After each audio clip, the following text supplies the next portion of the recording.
안녕하세요. 말씀을 사모하는 마음으로 오늘도 말씀 앞에 나오신 여러분을 축복합니다. 쉽고도 정확하게 또 알차고 재미있게 하나님의 말씀을 가슴 깊이 새기는 시간, 소문난 성경교실의 이성훈 목사입니다.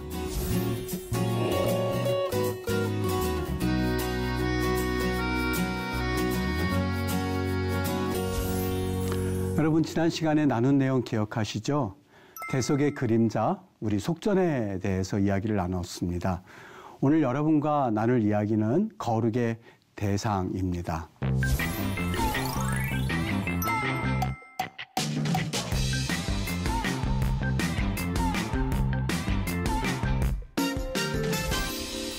우리가 이제 거룩의 대상인데요. 그걸 들어가기 전에 한 가지, 하나님께서 이 레위 지파를 선택하신 이유에 대해서 잠깐 한번 살펴보고자 합니다. 여기 민수기 3장 11절에서 13절에 보면 이렇게 말합니다. 여호와께서 모세에게 말씀하여 이르시되, 보라, 내가 이스라엘 자손 중에서 레위인을 택하여 이스라엘 자손 중에 태를 열어 태어난 모든 자를 대신하게 하였은즉 레위인은 내 것이라. 처음 태어난 자는 다 내 것인데 애굽 땅에서 처음 태어난 자를 다 죽이던 날에 이스라엘의 처음 태어난 자는 사람이나 짐승을 다 거룩하게 구별하여서 살려주셨죠. 그들은 이제부터 하나님 것이 된 거예요. 어린 양의 피로 하나님께서 그들을 살려주셨고, 원래는 죽었어야 할 사람이나 짐승의 첫 태생을 하나님 것으로 돌린다는 것이죠.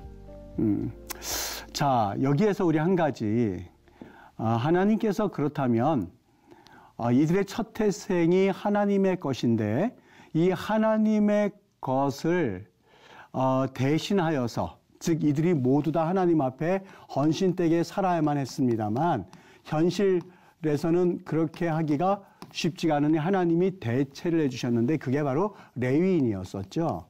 그렇다면 왜 하나님께서 르우벤 지파도 아니고, 그리고 시몬 지파도 아니고, 또 갓 지파도 아니고, 아셀 지파도 아니고 하나님께서 레위인을 세워주셨을까?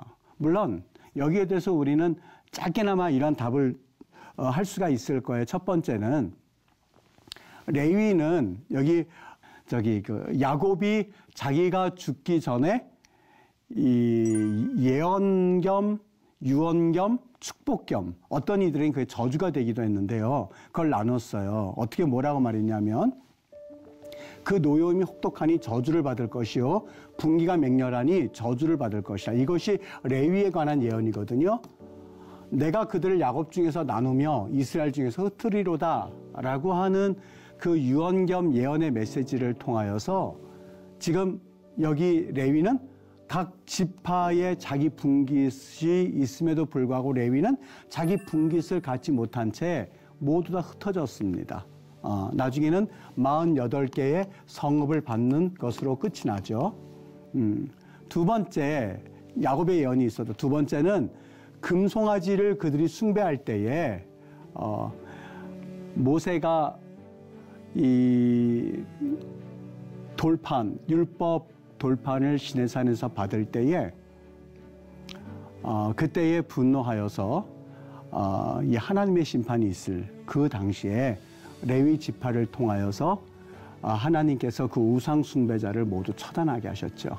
바로 그때에 하나님의 이 레위 지파의 헌신을 보시고 그들을 뽑으셨다, 이렇게 설명을 하기도 합니다. 물론 첫 번째도 그렇고 두 번째도 일리가 있는 의견이에요. 그런데 이런 의견과 더불어서 우리가 잊지 말아야 될 것이 하나가 있다면 민수기 3장 12절 이렇게 말합니다. 보라, 내가 이스라엘 자손 중에서 레위인을 택하여 이스라엘 자손 중에 태를 열어서 태어난 모든 자를 대신하게 하였은즉 레위는 내 것이라 하였는데, 이때에 여기 보라란 말과 내가란 말과 택했다란 말이 이렇게 되어 있어요. 바아니 히네 라크티 이렇게 되어 있는데, 바아니라고 하는 말은 나는이란 뜻입니다.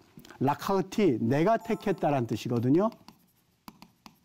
여기 티란 말이 이게 나라고 하는 인칭을 표시해 주는 말입니다. 라카타, 너가 택했다. 라카트, 너 여자가 택했다. 라카, 그가 택했다라는 말인데 여기 T라고 하는 것은 내가라는 말이에요.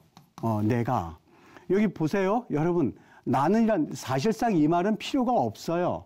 이 말은 없어도 히네 라카티, 보라, 내가 택했다라는 말이 충분히 됩니다. 그런데 여기 내가라는 말을 통하여서 분명하게 성경에서 강조하고 싶은 것이 있다면 다른 사람이 아니라 다른 환경 때문이 아니라 바로 내 의지, 내 주권을 가지고라는 의미로 우리는 보실 수 있어야 돼요.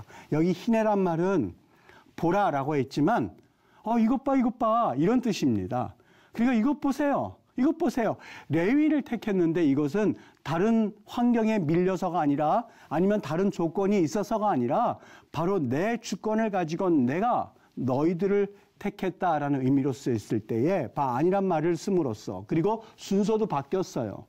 원래는 택했다 내가라는 말이 돼야 되는데 아니란 말을 여기에서 가해 줌으로써 덧붙여 줌으로써 하나님께서 레위인을 택하신 것에 대한 주권자 되십니다라는 이야기를 해주기를 원했던 거예요. 여러분, 하나님께서 여러분들 택하실 때에 어떤 분들은 하나님 뭘 날 택하셨어 그러시나 아니요, 그렇지 않아요. 우리 주님의 마음을 아프게 해드리는 말이에요. 오늘 이 복음의 방송을 들으시는 여러분들은 하나님께서 택하신 분들이세요. 여기 있는 스태프들도 다 마찬가지예요. 어떤 이유 때문에 어머니 때문에 내가 믿음 생활을 했다고 하기도 하고 내가 방송사에 근무하기 때문에 어쩔 수 없이 듣는다고 생각하실 수도 있고 여러 이 환경을 이야기할 수도 있어요. 그런데 여러분 하나님께서는 이 모든 환경에도 불구하고 분명히 말씀하세요. 바니, 히네, 라카우티 바로 내가 그 환경까지 하나님께서 주관하시고 그 환경을 하나님께서 만드시고 그 환경 안에 우리를 때로는 가두게 하시는 그 하나님 모든 천지 만물의 주관자이신 하나님께서 선포하시는 거예요. 레위인을 왜 택했다고요? 하나님의 주권이었었어요. 바니히네 라카우티 내가 다른 사람이 아닌 다른 환경에서가 아닌 다른 이유에서가 아닌 바로 내 주권을 가지고 에베소 1장 4절 말씀처럼 창세전에 그리스도 안에서 우리를 택하사 우리로 사랑 안에서 그 앞에 거룩하고 흠이 없게 하시려고 우리를 부르셨어요. 여러분 이것을 인정하면서부터 우리의 믿음은 시작이 되고 이것을 인정하면서부터 우리의 크리스찬의 그 기쁨과 감사와 자유함이 시작이 돼요. 원망과 불평은 사라지게 돼요. 하나님이 하셨어요. 하나님이 이루셨어요. 하나님이 역사하셨어요. 라고 하는 것을 여러분 삶에서 구체적으로 여러분들이 이제는 살아가면서 해야 할 고백이에요. 그래서 하나님이 날 택하셨구나. 그래서 하나님께서 나를 보내셨구나. 그래서 하나님께서 나를 구원하셨구나. 라고 하는 것을 매 삶에서 경험하고 간증하고 그리고 그 삶을 인정해 드리는 것이 바로 온전한 그리스도로 나가는 길이 되는 겁니다. 여기 또 한 가지가 있는데요. 여러분 조금 전에 이런 의문점이 있어요. 8,600명, 7,500명, 6,200명 게르손, 고핫, 무라리 자손의 수를 앞에서 보여드렸어요. 잠깐 수를 잠깐 보여드릴게요. 고핫 자손 8,600명, 게르손 자손 7,500명, 무라리 자손 6,200명이에요. 그러면 이거를 셈해 보면은요, 22,300명이에요. 다시 앞으로 갈게요. 자, 보세요. 8,600명, 7,500명, 22,300명이에요. 그런데 여기 레위인 전체 수가 어떻게 됐다고요? 종족대로 계산 즉 1개월 이상 낸 남자는 모두 22,000명이라고 표현하고 있습니다. 여기에 대해서 종종 이런 질문을 이거 왜 이렇게 됐죠? 이걸 셈해 보면 모두 22,300명인데 왜 성경에선 22,000명이라고 돼 있죠? 이에 대해서 어떤 의견들은 이것은 성경의 오류다. 어떤 오류요? 여기 300이란 말이 쉘로시예요. 쉘로시. 그다음에 6이 바로 쉐시예요. 쉐시. 그래서 요거 레가 이게 좀 잘못 들어가 있다. 그래가지고 이걸 잘못 계산을 해서 22,300명 혹은 22,000명 이렇게 이야기를 했다라는 이야기를 해요. 그러니까 요 6이라는 숫자를 물론 이게 쉘로시라가 될 거를 쉐시라고 적음으로써 8,600명이 아니라 8,300명이어서 그래서 22,000명이라고 잘못 오류가 되었을 것이다. 이렇게 이야기를 하는 분들도 있고요. 그러나 이거는 그렇게 설득 신빙성이 있어 보이지는 않고요. 두 번째, 뭘 이야기를 하냐면 이런 의견을 해요. 레위인들을 세는데 레위인들을 셀 때에 그들도 역시 장자는 빼야만 하잖아요. 다른 지파의 모든 장자들을 뺐던 것처럼 레위 지파들도 장자들을 빼야만 하는데 그 숫자가 300명이었을 것이다. 그래서 그 장자를 뺀 숫자 22,000명을 이야기했을 것이다 라고 이야기를 합니다. 여러분 그 질문이 혹 있었다면 이 설명에서 여러분들이 그럴 수도 있겠구나 하고 넘어가실 수 있고 또 그리고 그 질문에 대한 해답이 되었기를 바랍니다. 이제 우리가 지난 시간에 속전에 대해서 잠깐 살펴보았는데요. 속전이라고 하는 것은 대신한다는 것에 대한 구체성이었었다. 그다음에 속전은 모세에게 지불했고 모세는 아론과 그의 아들들에게 구체적으로 지불했다고 하는 것. 셋째로는 방자한 이스라엘 백성들에게 질서를 부여한 사건이었었다. 출애굽기에 보면 모세가 본즉 백성이 방자하니 이는 아론이 그들을 방자하게 하여 원수에게 조롱거리가 되게 하였습니다. 이러한 방자한 백성들에게 정확하게 하나님께서 너희들이 모자란 그 레위인의 숫자에 대해서 273명에 대해서 5세겔씩 지불함으로써 너희들이 정확하게 하나님께 첫 장자는 하나님의 것임을 너희들이 기억하고 있어라 라는 의미에서 하나님께서 질서를 부여하기 위해서 이 속전을 이야기하셨다. 우리 이렇게 세 가지 한번 생각을 가지고 속전에 대해서 생각해 볼 수 있을 겁니다. 자, 이제 중요한 오늘 주제인데요.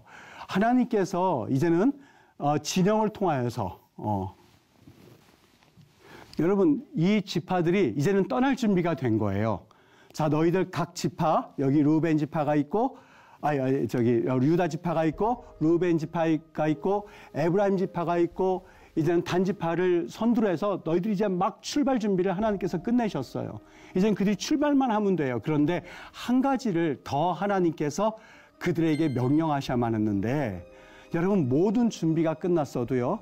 또 모든 일들을 여러분들이 완벽하게 준비했다고 한다 할지라도 한 가지가 그들에게는 꼭 필요했는데 그것이 뭐냐? 바로 거룩이었었어요. 거룩. 너희 안에서 거룩한 그러한 하나님의 임재를 성막에서 경험하기를 원한다면 부정하다고 여겨지는 것들은 이 진 바깥으로 내보내라 라고 하는 하나님의 명령이 있어요. 여러분 그것은요. 내보내는 거기에 초점이 있는 것이 아니라 하나님은 거룩하십니다 하는 것을 초점을 맞춰야만 되는 사건이에요. 그러니까 하나님께서 그것이 뭐가 더럽다고 그들을 내보내시지가 아니라 하나님께서는 거룩하신 분이시다. 그리고 너희들은 거룩하여라 라고 하는 그런 하나님의 명령 사건이 이제부터 세 가지로 말씀을 하는데 그 세 가지 부류의 사람들이 누구인가 라고 하는 거예요. 그들이 출발 전에 꼭 기억해야 될 것. 그것은 거룩이었었다. 저희 청년이 와서 물어요. 목사님, 이 시대에 우리의 비전이 뭐가 되어야 되겠습니까? 교회의 비전이 뭐가 되어야만 하겠습니까? 제가 1초도 머뭇거리지 않고 이렇게 말했어요. 우리의 비전은 거룩이야. 우리의 비전은 거룩이야. 여러분, 이스라엘 백성들이 출발하기 전에 그들의 진영을 꾸렸어요. 그리고 그들 나름대로 어떻게 성막을 옮겨야 될지 완벽하게 그들의 임무를 나누었어요. 출발만 하면 됩니다. 하나님께서 구름 기둥이 있어요. 하나님의 역사하실 사건이 그 앞에 기다리고 있어요. 그런데 만약 이스라엘 사람들이 거룩하지 않고 그 안에서 거룩을 경험하지 못한다면 이 모든 수고가 헛될 수밖에는 없었던 것이죠. 그래서 하나님이 그들에게 거룩을 명령하셨어요. 그 거룩에 대한 세 가지 부류의 사람들이 있는데 누구일까? 첫 번째, 나병 환자입니다. 나병 환자. 두 번째, 혈류병 환자. 세 번째, 죽음으로 인한 부정한 사람들, 죽음을 만짐으로써, 시체를 만짐으로써 부정하게 된 사람을 하나님께서 진 바깥으로 내보내라고 하는 명령이에요. 왜요? 그들은 거룩해야만 했기 때문에. 이게 왜 거룩하지 않다는 얘기입니까? 아니 여러분, 나병 누가 걸리고 싶어서 걸리겠습니까? 혈류병 누가 걸리고 싶어서 걸리는 사람이 어디 있겠어요? 주검? 아니 갑자기 옆에서 부모님이 어느 날 갑자기 병으로 앓고 있다 돌아가셨는데 아이고 아버지 하고 만졌다면 그것이 부정하다고요? 잘 이해가 되지 않습니다. 우리 그 이유를 한번 살펴보도록 할게요. 나병 환자라고 돼 있는데 콜 짜루아라고 돼 있는데 이 짜루아 괴롭다 이런 뜻입니다. 괴롭다, 고통당하다 다 포함된 말이거든요. 짜루아. 그러니까 콜 짜루아라고 돼 있기 때문에 이건 굳이 나병 환자라고 우리가 번역을 했습니다만 나병을 발견한 한센이라고 하는 그 사람이 있기 전까지는 이 나병이라는 말이 사실상 일반적으로 우리에게 사용되지는 않았을 거예요. 그러니까 그 전의 사건, 즉 전에 있었던 이 성경에서는 나병 환자를 가리키기보다는 모든 고통당하는 사람, 그 사람, 일반적으로 우리가 이걸 피부병 앓는 사람이라고 우리가 해석을 해서 보는 편이 좀 더 설득력이 있어 보여요. 그러니까 단순히 이 나병이 걸려서 있는 사람이라도 저도 그 병은 잘 모르는데요. 뭐 백반증이라는 병도 있고 이 살이 딱딱해지는 병도 있고 여러 가지 병이 있답니다. 그럼 모든 피부병을 일컬어서 여기 이렇게 표현하고 있어요. 콜 짜루아라는 말 자체가 이 괴롭다, 또 그리고 괴롭힘 당하다 이런 뜻입니다. 그래서 여기 짜루아트 그러면 우리가 일반적으로 문둥병 이렇게 번역을 하는데 우리가 그냥 이 병을 문둥병으로 한정시키지 말고 피부병으로 우리가 번역을 해서 읽어도 괜찮을 것 같아요. 그러면 이것이 왜 하나님 앞에서 부정한 병이라는 걸까? 여기 나병 환자 피부병에 관한 관심을 가지신 이유는요. 다른 데 있지 않고요. 여러분 기억하십니까? 항상 성경에서 성경을 좀 한번 기억해 봐야만 하는데 저는 이 피부병을 부정하다고 하셨을 때 언뜻 떠올랐던 사건이 바로 아담과 하와가 하나님 앞에서 범죄하였을 때에 그들이 첫 번째 했던 행동은 그들이 치마를 만들어 입었던 사건입니다. 치마를 만들어 입었어요. 그랬을 때에 그들의 수치를 가릴 수가 없었죠. 하나님께서 그들에게 가죽 옷을 입혀주셨는데 쿠토네트라고 그랬죠. 칠부바지, 이 무릎 아래까지 내오르는 곳으로서 몸을 완전히 가릴 수 있는 그런 쿠토네트, 가죽 옷을 지어서 입혀주셨습니다. 즉 피부를 보호하기 위한 옷이라고 하는 그러한 관점에서 보았을 때에 피부병은 보호받지 못한 병이라고 하는 그러한 생각을 가져다 주는 질병이라고 볼 수가 있겠죠. 그래서 다른 질병보다도 이것은 부정한 병이라고 아마 이 규정을 했었던 것이지 않겠는가 하는 추측을 한번 해볼 수 있어요. 그 다음에 여기 콜조 자부 그렇게 돼 있는데요. 이 주부라고 하는 이 말은요. 흐르다 이런 뜻입니다. 흘러가다, 흐르다, 흐르다. 그러니까 여기 유출증이라고 하는 것은 몸에서 흐르는 모든 것들을 다 부정하다고 여겨진 거예요.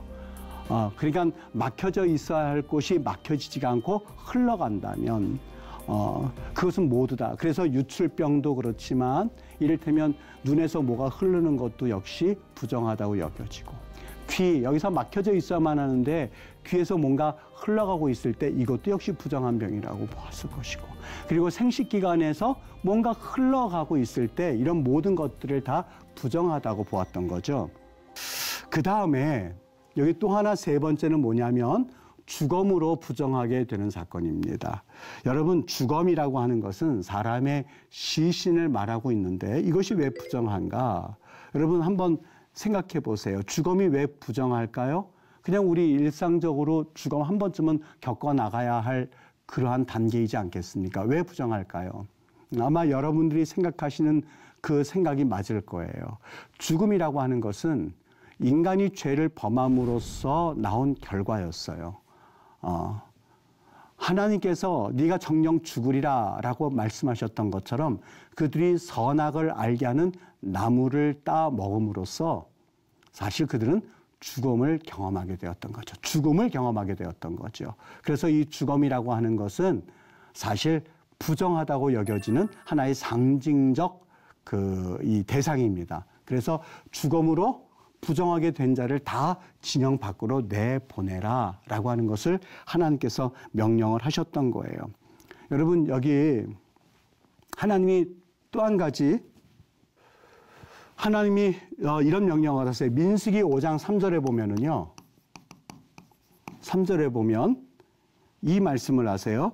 너희가 남녀를 막론하고 다 진영 밖으로 내보내어 그들이 진영을 더럽히게 하지 말라. 내가 그 진영 가운데 거하느니라. 첫 번째, 여기 남녀를 막론하고 미즈칸의 아드 네케바 그렇게 했거든요.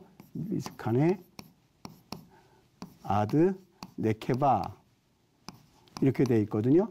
이게 뭐냐면 남자들로부터 여자들에 이르기까지. 여러분, 이 거룩하게 되는 사건은 여자들에게만 한정된 사건이 아니었었어요. 누구나 공평하게입니다. 남녀를 다 막론하고 진영 밖으로 내보내서 그들의 진영을 더럽히지 않게 해야만 하는 사건입니다. 여러분, 우리 예수님께서 이 땅에 오셨을 때에, 여기 진영 밖이란 말도 있습니다만, 예수님께서 이 땅에 오셨을 때에 세 가지 사건, 질병에 대해서 주님이 정말 관심을 많이 가지셨죠. 누가복음 5장 12절에 나병 들린 사건이 있었죠. 누가복음 8장 43절에 혈루증 앓는 사건이 있었죠.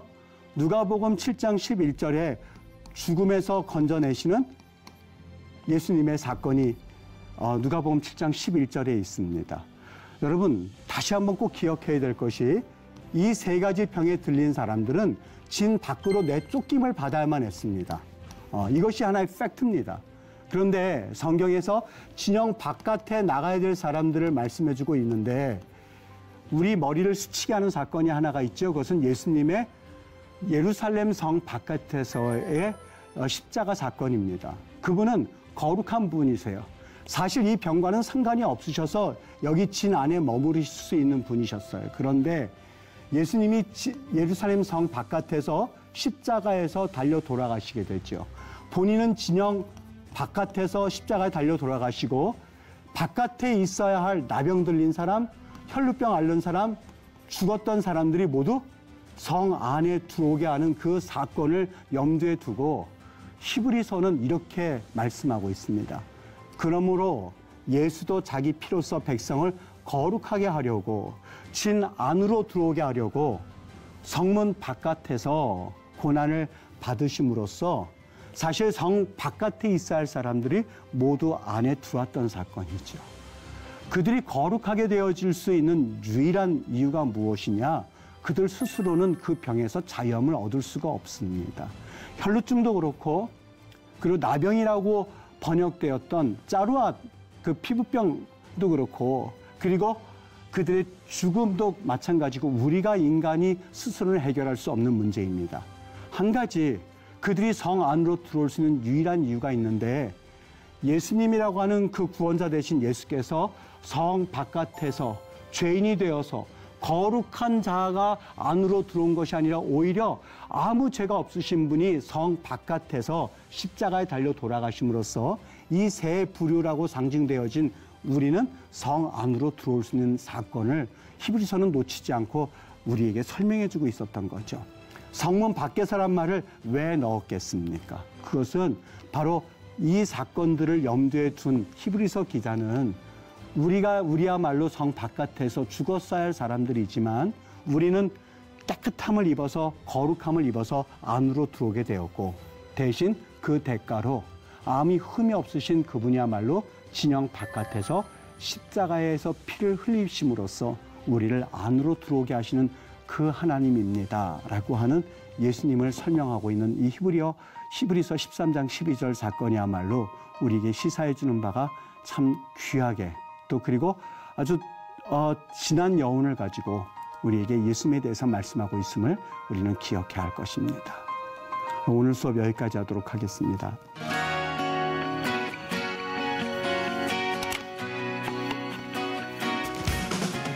여러분 유익한 시간 되셨습니까? 오늘 수업은 유튜브로 다시 보실 수 있습니다. 복습하시면서 말씀의 은혜를 풍성하게 누리시기를 바랍니다. 다음 시간에는 우리가 의심의 법에 대해서 한번 살펴보는 시간을 갖도록 하겠습니다. 여러분 말씀과 동행하는 하루 보내시고 다음 시간에 다시 뵙도록 하겠습니다. 감사합니다.